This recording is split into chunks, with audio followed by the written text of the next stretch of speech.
김형령이라고 하는 분이 쓴 행복한 사람이라는 책이 있어요. 그 시가 있습니다. 이 시에 따르면 이렇습니다. 돌아갈 곳이 있는 사람 행복합니다. 돌아갈 곳이 있음을 알기에 길을 닦는 사람 행복합니다. 돌아갈 곳이 있음을 알기에 길을 닦고, 그리고 돌아갈 곳이 있음을 알기에 나누고 베풀며 사는 사람, 그는 행복합니다. 행복한 사람이라고 얘기합니다.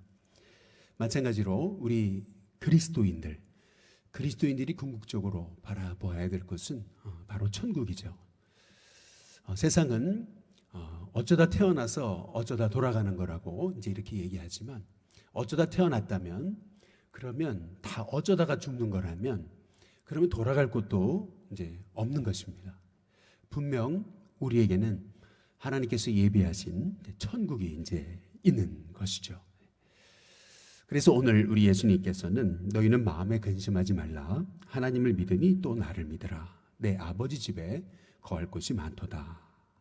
이렇게 이제 말씀하고 이제 계십니다.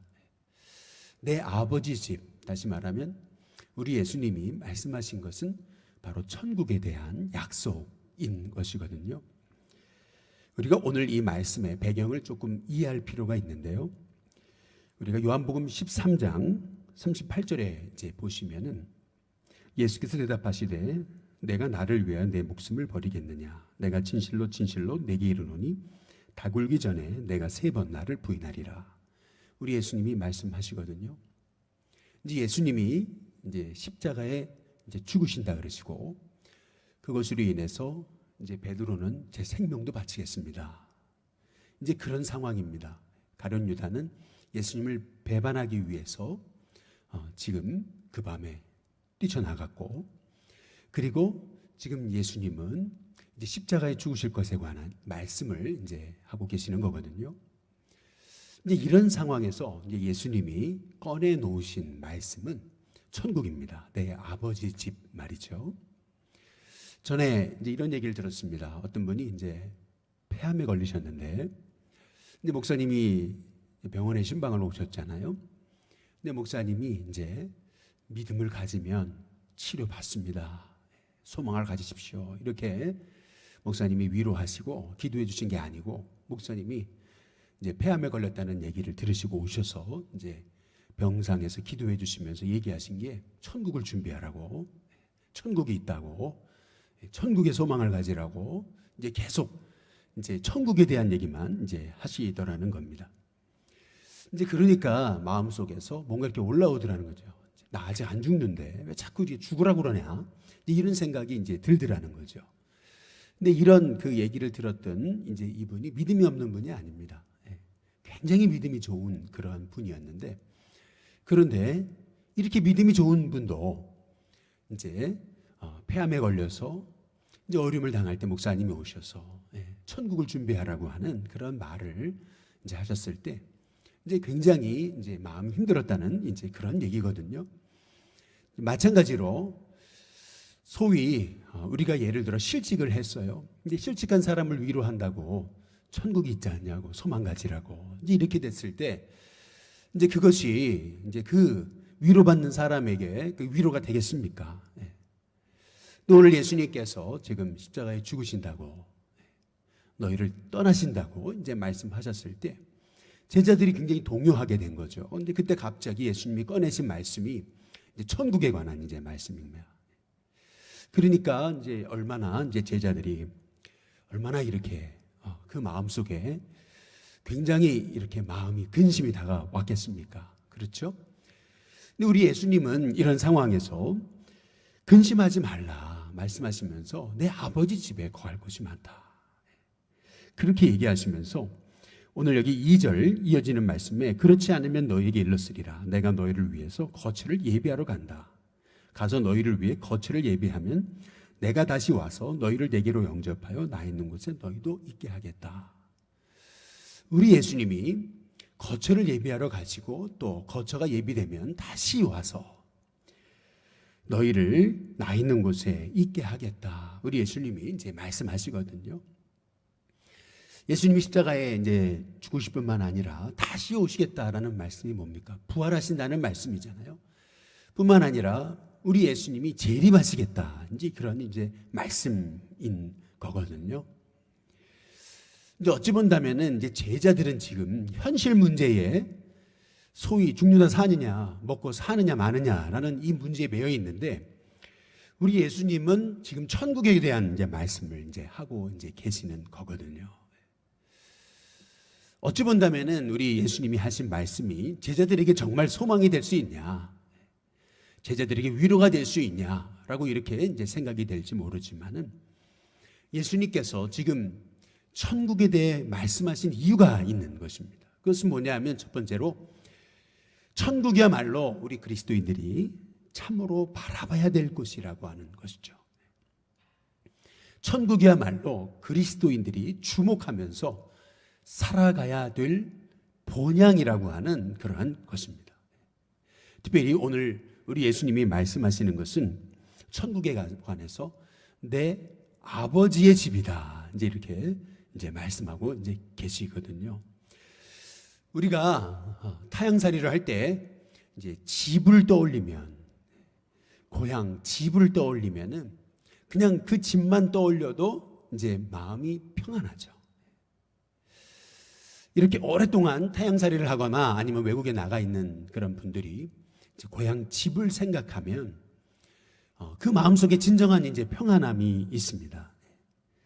마찬가지로 우리가 자꾸 이 세상 집, 우리가 살고 있는 이 땅의 집, 우리가 땅의 것을 생각하니까 우리의 마음에 진정한 평안이 없습니다.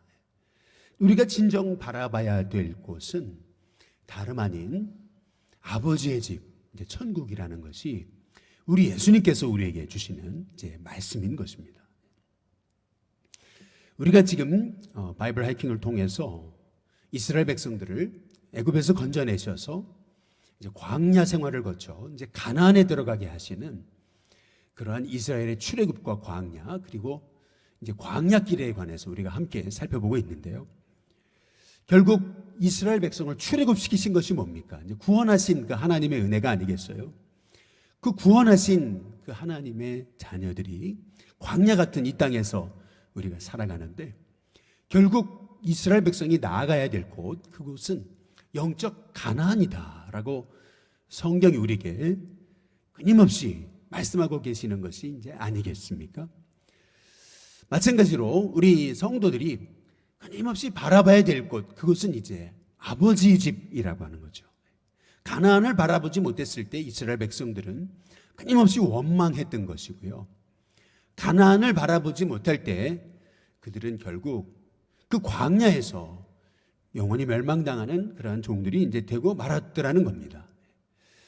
우리의 인생의 여정이라는 것, 그것은 결국 영적 가나안을 바라보며 나아가는 삶이다라고 하는 것을 이제 우리가 성경을 통해서 끊임없이 이제 살펴볼 수 있는 것이거든요.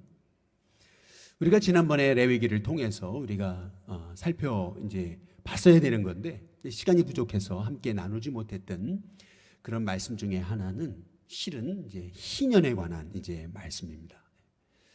이 희년이라는 것, 그것은 7년의 안식년이 7번, 77에 49, 그래서 그 다음 해, 그것이 이제 희년인 것이죠.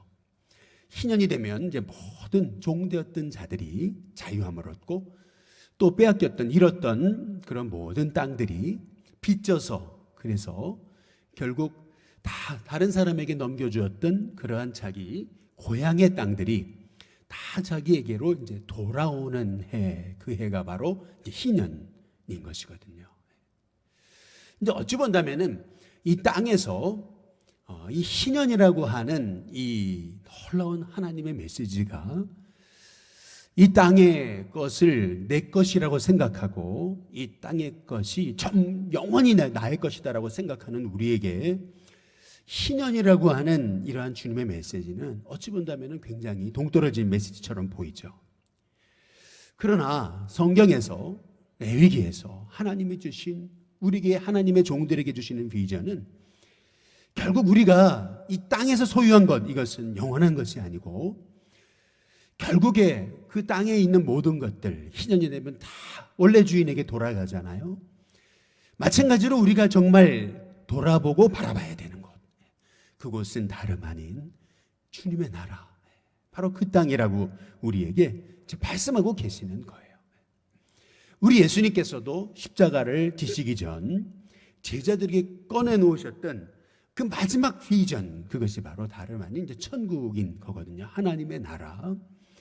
결국 우리가 끊임없이 이 땅에 살고 있지만, 이 땅에 발을 디디고 살고 있지만, 결국에는 우리가 바라봐야 되는 곳, 그것은 아버지의 집이라고 하는 것을 이제 우리가 살펴볼 수 있는 것이거든요. 아버지의 집을 바라볼 때만이 진정 우리는 이 땅에 있는 근심, 땅에 있는 걱정, 땅에 있는 그 슬픔을 우리가 진정 벗어날 수 이제 있다라고 하는 것입니다. 오늘 요한복음 14장 1절에 보시면은 너희는 마음에 근심하지 말라, 이제 이렇게 이제 말씀하고 계시거든요. 근심하지 말라 할 때 근심이라고 하는 이 단어는 타라소라고 하는 말입니다. 우리가 요한복음 13장 우리가 21절에서 살펴봤죠. 예수께서 이 말씀만 하시고 심령이 괴로워 이렇게 얘기하시거든요. 이 괴롭다, 이 아주 굉장한 근심, 슬픔, 이것을 말하는 게 타라소입니다. 실은 이 땅에 살아가는 우리의 삶이 이처럼 근심의 삶이 아니겠습니까? 절망의 삶이 아니겠습니까? 문제만 조금 일어나면 우리가 낙심할 수밖에 없는 인생이 이제 우리의 인생인 거죠. 그렇다면 우리가 이 눈물 많고 슬픔 많은 이 세상에서 우리가 진정 참 소망을 얻을 수 있는 방법, 이게 그것이 이제 어디 있겠느냐는 거죠. 진정한 소망, 이 땅, 우리가 유한한 이 땅을 살아가는 인생 속에서 진정한 소망이 어디 있느냐는 것입니다. 뭐 수억만금, 뭐 셀 수 없이 많은 그러한 재산을 가졌던 솔로몬도 결국 그의 인생 마지막은 헛되고 헛되니 헛되고 헛되며 헛되다라고 고백하잖아요. 결국 우리의 인생이 이렇게 허무한 것이라면, 인생은 한마디로 말하면 결국 아무리 많이 가졌건 열심히 살았건 결국 참 이제 허무하다라고 하는 것이 우리 인생이 아니겠습니까? 만약에 우리 인생이 바로 여기에서 끝이라면 얼마나 우리가 허무한 인생이겠습니까? 네. 어제도 제가 춘천중앙교회에서 함께 섬기던 목사님인데 부목사님 같이 사역을 했습니다. 제 딱 1년 선배인데 돌아가셨어요, 어제 갑자기. 그래서 참 열심히 사셨는데, 참 애쓰며 사셨는데, 야, 어떻게 이렇게 돌아가셨다는 얘기를 듣고 참 마음이 참 힘들고 어렵더라고요. 근데 여러분, 만약에 우리 인생이 사실 만약 이렇다면 아무리 열심히 그렇게 바둥바둥 살았던 그 삶이 얼마나 허무합니까? 만약에 천국이 없다면, 만약에 아버지 집이 없다면, 돌아갈 곳이 없다면 우리는요 행복한 사람이 아니고요 허무한 사람에 불과한 것입니다. 정말 불쌍한 사람인 거죠. 이 땅에서 열심히 살면 살수록 불쌍한 사람입니다. 왜냐하면 결국 모든 것이 다 이 땅에서 그냥 끝나고 말 사람이라면, 그래서 천국이 없는, 천국에 대한 환상, 비전, 꿈, 소망이 없는 사람은 결국 이 땅에 목매어 살다가 늘 허무하다 이것이 그의 입술에서 그렇게 늘 허무하다 이렇게 부르짖다가 결국 허무하게 죽어가는 것이 인생일 수밖에 이제 없다는 거죠. 그렇기 때문에 우리 예수님께서는 이렇게 이 마지막 이 순간에 제자들은 다 지금 현실 문제에 다 빠져 있어요. 그런데 그 현실 문제에 빠져 있는 이 상황 속 안에서도 예수님은 아버지 집에 관해서 말씀하고 계시는 것입니다. 천국이야말로 우리가 바라봐야 될 곳이고, 천국이 없다면 그러면 우리 인생처럼 허무한 그런 인생이 어디 있겠느냐는 거죠. 우리 예수님이 천국에 대해서 말씀하시는 이유는 결국 예수님 없이는 우리가 천국에 갈 수 없기 때문에 이제 그렇습니다. 오늘 6절의 말씀 우리 함께 같이 한번 읽어보시면요, 같이 한번 읽겠습니다. 함께 있습니다. 시작. 예수께서 이르시되 내가 곧 길이요 진리요 생명이니 나로 말미암지 않고는 아버지께로 올 자가 없느니라. 오늘 말씀에서 우리 6절에서 길이요 진리요 생명이니 그 다음에 나로 말미암지 않고는 오늘 이 말씀이 우리가 평생 붙들어야 되는 그런 이제 말씀이라는 거죠. 나로 말미암지 않고는, 예수님께로 말미암지 않고는, 예수님의 보혈의 능력을 의지하지 않고는, 예수님의 그 생명을 의지하지 않고는 아버지께로 갈 자가 없다. 예수님만이 곧 길이요 진리요 생명이시다. 이것이 바로 우리가 우리의 인생의 절망의 순간에 붙들어야 되는 그런 참 소망과 비전이 아니겠냐는 거죠. 그래서 예수님께서는 이 마지막 이 순간, 제자들에게 이제 마지막 설교를 하시는 이 마지막 고별 설교에서 예수님은 가장 먼저 꺼내 놓으셨던 말씀이 바로 아버지의 집에 관한 그런 말씀이셨던 것입니다. 찬송가의 가사 중에서 참 이렇게 우리가 늘 고백하고 곱씹어야 될 그런 찬송가 가사가 하나 있습니다. 찬송가 240장. 주가 맡긴 모든 역사 힘을 다해 마치고 밝고 밝은 그 아침을 맞을 때 요단강을 건너가서 주의 손을 붙잡고 기쁨으로 주의 얼굴 배우리. 나의 주를 내가 그의 곁에 서서 배우며 나의 주를 손에 못자국을 보아 알겠네. 우리가 이 땅에서 힘을 다해서 주가 맡겨주신 역사 다 마치고 그리고 요단강을 건너가서 주님을 배워서 기쁨으로 주님 만나고 맞으리. 참 이것이 바로 우리가 이 땅에서 우리가 천국 바라보며 살아가는 우리의 인생길에 가장 아름다운 우리 인생의 복된 믿음의 고백이 아닐까라고 하는 것입니다. 그래서 우리가 이 땅에 살지만 또한 우리가 천국을 바라보며 살고 또한 이 땅에 살지만 또한 그 예수님을 증거하며 살아가는 것이 바로 저와 여러분의 이제 인생이라고 하는 것입니다. 이 천국 바라보며 살아가는 저와 여러분이 정말 이 천국이 나의 삶의 진정한 꿈과 비전과 소망이라면 저 여러분의 인생에 그 어떤 허무가, 그 어떤 문제가, 그 어떤 절망이 여러분을 사로잡을 수 있겠습니까? 오늘 이 새벽에 저와 여러분이 아브라함이 그랬던 것처럼 그리고 주님의 종들이 그랬던 것처럼 참 본향 바로 주님의 그 하늘의 성 바라보면서 오늘 이 하루의 삶 우리가 허무에 매이지 않고 문제에 매이지 않고 수많은 근심 걱정 세상 먹고 살 것에 매이지 않고 정말 주님 바라보면서 주님의 길 힘써 다해 걸어가고 요단강 건너갔을 때 기쁨으로 주님을 맞을 수 있고 바라볼 수 있는 만날 수 있는 저와 여러분이 다 될 수 있기를 주님의 이름으로 축복합니다.